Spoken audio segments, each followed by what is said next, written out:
pasaron polo mismo que nós. A mellor non son administrativamente galegos, pero vemos como moitos dos fenómenos de dilución de idioma a pequena escala. Por exemplo, o feito de querer crear un galego asturiano con norma propia, non? Separado do tronco galego, exactamente igual que fixeron os isolacionistas aquí na Galiza, non? De querer separar o galego do tronco portugués, pois aí quixeron separar do tronco galego, crear unha norma propia, o galego de Asturias e cousas, unha academia propia, impulsada pola Junta de Asturias, como debe ser para separarla do tronco común. E todos os experimentos de asimilación, de meter o idioma e así, son moi semellantes aos nós. O sea, é unha réplica do que é a Galiza, pero digamos, a menor escala, de como todos os procesos de aculturación, de creación de españolización, etc., se dan ali na mesma forma que se deron aquí. E incluso creo que con mesmo éxito que aquí.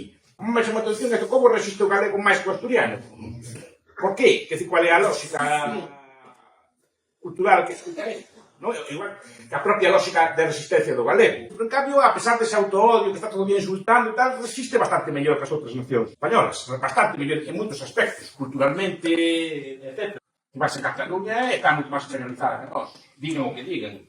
O País Vasco non digamos, quitando algunhas zonas. E nós, máis ou menos, así, tirando, sin moito orgullo, vamos trampeando. Entón, é unha cosa que me chama a atención. Entón, todos os experimentos ali tamén fracasan. E, cuidado, fracasan sin ter, digamos, ningún tipo de xunta ou así que defenda mínimamente o asunto. Esta é a cuestión que quería plantear.